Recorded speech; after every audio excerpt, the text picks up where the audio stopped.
안녕하세요. 대치동 논술혁명 박기호 선생입니다. 자, 이제 동국대 한번 살펴보겠습니다. 동국대는 수능 최저 학력 기준이 있습니다. 어디 있어요? 논술에서. 그래서 23학년도 어떻게 동국대를 들어갈지 한번 살펴보겠습니다. 자, 동국대 논술은 70%입니다. 그러면 학생부는 30%인데 교과 20%, 비교과가 있어요. 10% 반영되는데 출결입니다. 그럼 나머지 봉사나 뭐 세부 특기 사항이나 뭐 이런 수상 경력 이런 건 들어가지 않습니다. 그러니까 학종과는 다른 거죠. 자, 312명의 인문 계열과 자연 계열로 구분해서 하는데 자연 계열은 수리 논술만 칩니다. 즉 과학 논술이 없습니다. 자, 시험 범위는 자연계 수리 논술은 미적분, 자, 기하, 확통 이렇게 해서 나오고요. 인문 논술은 언어 논술에서 나옵니다. 자, 뒤로 넘기시면요. 수능 최저 학력 기준이 있죠. 수능 최저 학력 기준이 다른 학교에서, 그러니까 동급인 학교에서, 동급의 학교에서 비해서는 좀 높아요. 그러니까 경희대는 2등급 하나, 3등급 하나 나오는데요. 4개 영역에서. 숙명여대도 그렇습니다. 그런데 거기에 비해서 조금 높은 편입니다. 국, 수, 영.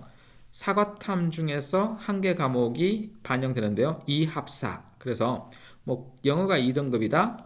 그러면 국어가 2등급이다. 그럼 나머지는 뭐 5등급 나와도 되는 구조죠.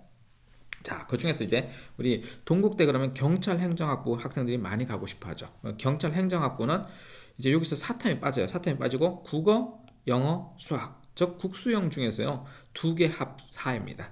그러니까 국어나 영어 중에 2합 4, 사탐을 배제한다 하는 거, 그게 특징입니다. 자, 이제 자연계열은요. 2합 5입니다. 2합 5. 국수형 과. 과탐 1개 과목 반영하고요. 약학과는 높죠? 국수형 과학까지 포함해서 3개 영역 합사입니다. 3개 영역 합사를 만들려면요. 야, 수학을 만약에 2등급이다. 자연계에서. 그러면 영어가 1등급 나와야 되죠? 그리고 과탐 하나가 1등급 나와야 됩니다. 자, 이런 구조가 돼야 되는 거죠. 자, AI 융합 학부는요. 인문계열에서도 뽑고 자연계에서도 뽑습니다. 근데 요거는 AI 융합 학부는 이제 기본적으로 인문계열의 수능 최저 등급과 똑같습니다. 인문계열은 2합 4가 되고요. 자연계열의 보통 학과들과 똑같습니다. 이 2개 합 5 이렇게 똑같습니다. 그래서 한국어는 4등급 한국사죠. 한국사 4등급 필수입니다. 4등급 이상 돼야 됩니다. 1, 2, 3, 4까지. 자, 이제 동국대 인문 논술의 특징은요. 사회탐구 교과 영역을 많이 활용합니다. 그래서 이게 21학년도 기출 논제를 쭉 분석해 보면 통합 사회 분야의 제시문을 3개, 사회문화 제시문 3개, 생윤 4개, 윤리와 사상 2개, 경제 4개. 경제가 많이 나오는 게 특징이죠. 자, 그리고 정치화법 1개, 세계사 1개, 그리고 한국사 1개, 동아시아사 1개. 이렇게 제시문이 나왔다. 그래서 통상적으로 여기서 많이 나오죠. 이렇게 사회문화, 생윤, 그 다음에 윤리와 사상, 경제. 여기서 시험 문제가 시험 문제에 해당하는 제시문을 많이 발췌한다. 그래서 사탐 교과를 많이 출제하는 대학이 동국대다. 물론 동국대 논술 세문항 중에서요. 인문계열 세문항 중에서 1번 문제는 요거 인문학 부분 나옵니다. 또는 국어 영역의 내용이 나옵니다. 자, 한번 살펴볼게요. 여기 보세요. 동국대 1번 문제, 2번 문제 차이점 한번 보세요. 1번 문제 보면 가와 나의 내용을 요약하는데요.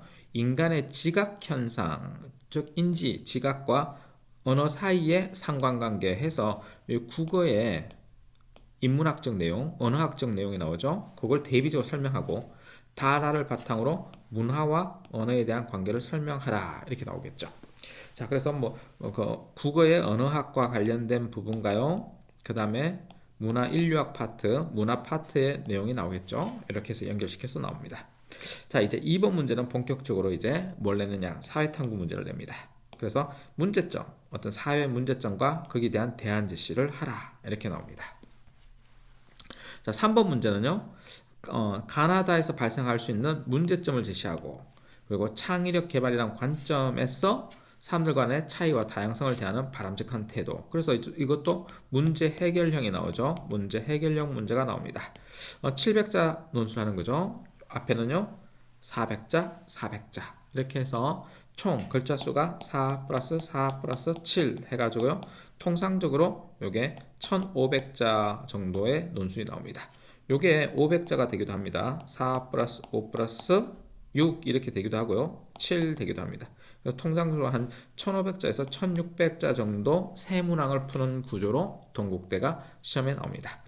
자, 여기까지 해서 인문계 논술까지 살펴봤고요. 동국대 수리논술 파트에 대해서는 이제 수리논술 선생님들이 또 자료를 올려주실 겁니다. 동국대 논술은요, 그냥 제시문 내용 있잖아. 그 제시문 내용에 숨겨져 있는 배경 지식들을 활용해야 되는 경우가 있어요. 그러니까 사회탐구 배경 지식이 막막할 경우가 있어요. 그러니까 경제를 많이 활용하고 있죠. 근데 경제를 선택 과목으로 하지 않은 학생들이 딱 문제를 보고 이거 경제 문제인데 이거 독해에 문제가 있어. 그 시간에 독해에서 이론까지 추론해서 풀기에는 좀 문제가 있어요. 그래서 아예 1번, 2번, 3번 중에서 뭐 2번 문제가 경제 문제다 그럼 손을 못 대는 경우가 있습니다. 그래서 동국대를 준비한다 그러면 어떻게 해야 된다? 사회탐구 교과와 관련된 공부도 병행해서 같이 해야 됩니다. 그래서 동국대 논술반이 만들어지면 그 동국대 논술 준비할 때 그런 교과 과정과 관련된 사회탐구 교과 과정과 관련된 논제를 가르쳐 줍니다. 그럼 그걸 열심히 암기해야 됩니다. 실제 이거 배경 지식이 쓸모 있어? 근데 배경 지식을 갖고 있으면 문제 풀기가 쉬울 때가 있습니다. 동국대가 문제가 추론형 문제가 많기 때문에 그 시간에 앉아서 독해해가지고 답을 쓸 때 자기가 사회탐구적 배경 지식이 없으면 되게 당황하는 경우가 생깁니다. 특히 경제 교과 아니면 법과 정치 교과가 그렇습니다.